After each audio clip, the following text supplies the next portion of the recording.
Good morning mga kabadis. Ito tayo ay magluluto ng ating almusal. Naglagay lang tayo dito ng mga dried pusit, one of our favorite. Medyo nalagay ko pa ng hindi mainit ang mantika. Dapat pagluluto kayo, dapat mainit ang mantika tapos mahina ang apoy. Yun nga, nasa plastic pa yung iba. Kumuha lang tayo ng kaya nating maubos at para yun lang ang ating niluto. Dinagdagan natin ng kaunting mantika. Tapos ating i-fried lang yan hanggang sa masarap yan ang malutong, pero ang gusto ko dyan yung medyo chewy.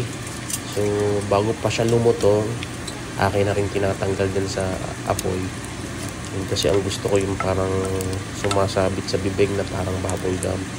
Yan, kayo depende sa inyo kung gusto nyo yung malutong, pwede naman.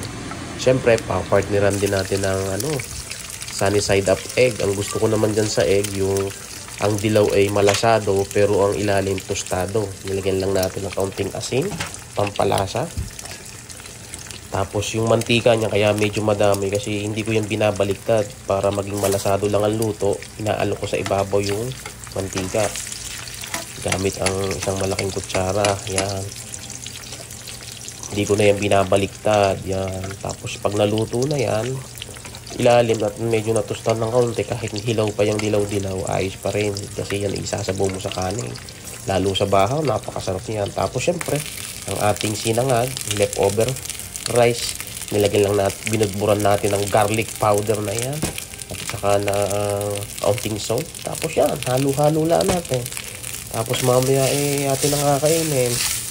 Tapos ano lang, hanggang sa maluto, hinalo lang natin kaunting mantika, pwedeng garlic na magdudurog kayo. Dito na nga ang ating pusilog. Kain na guys! At dito naman ay hindi tayo nakapagluto ng ulam. Ito ay frozen na ulam na galing sa handaan. Atin munang pina-defrost pero isinalang na rin natin sa mahinang apoy. Yan nga ang ating kakainin ngayong tanghalian, ang igado. Pero ang tawag sa amin na rin higadilyo hindi ko rin nga alam. Gawa na ang higadilyo sa amin medyo maputla. Pero gayon parehong lasang may atay. Yan. Ayang-ayang lang ang ating pagpapainit hanggang sa yan ay kumulo at umusok. Kita nyo nga, usok na. Pupwede na yan. Pupwede na tayong kumain. Tara na mga kabadis. Magandang araw mga kabadis. Nagbabalik na uli ang inyong lingkod, Joseph, dito sa ating channel, Saprap TV. For today's video, samahan nyo akong kumain ng isa sa mga paborito nating kainin, itong higadilyo. Pero hindi natin to niluto. Atin lang pinreezer nung nakaraang araw, tapos ininit natin today. So, halika na kayo guys, tikman natin. So ito yung ating kanin, sinangag na natira kaninang breakfast. So ito ang aking inaabangan sa mga handaan. Masarap. Yung mga pistahan, para na rin akong namiyesta. Thank you pa Jesus for this food that we are about to receive. In Jesus' name, amen. Salamat po God.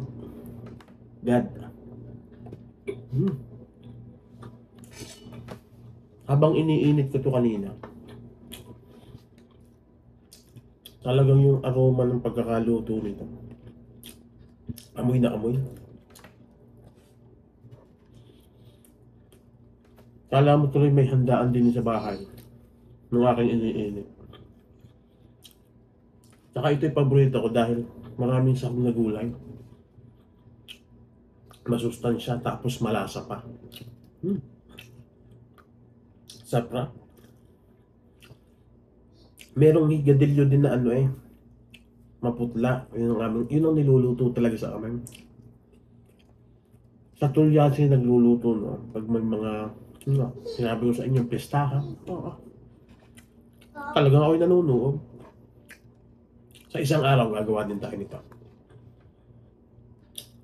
Sarap.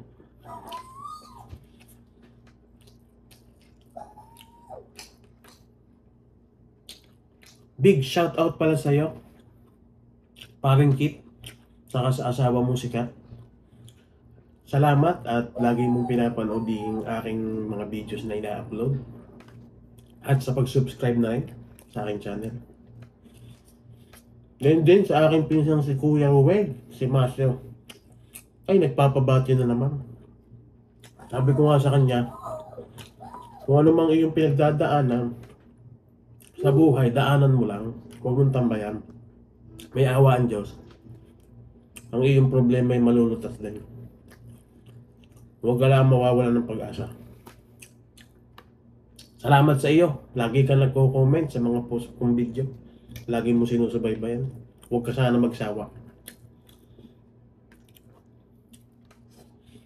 At sa mga nag-subscribe sa aking channel, thank you so much. I really appreciate all you guys. Salamat sa inyo. Sasarap ng higadalyong area. Kaso lang tayo nga hindi masyadong nakain. Ay, kadami pa na rin. Kita nyo ga? Kaya ako hindi nagluluto. Kailangan maubos muna yung mga bigay na pagkain iyan. Sayang. Kain na kayo guys. Sarap talaga.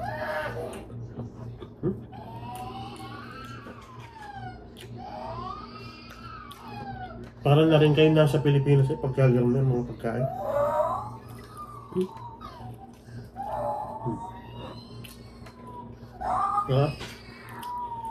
Masarap talagang nakasakon kaysa nakakakutsara. Siyempre, ay, ang dami pang prutas na rin. Kailan ka rin mauubos.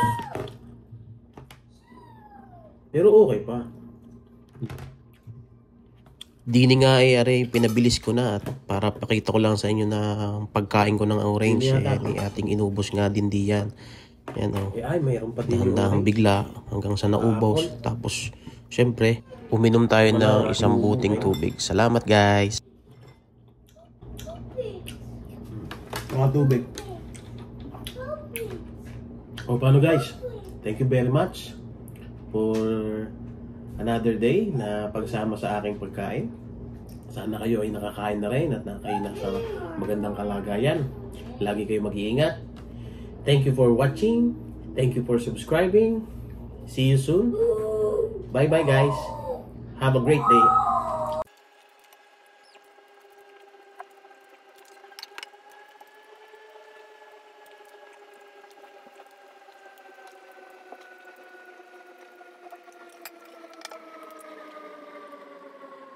Shh.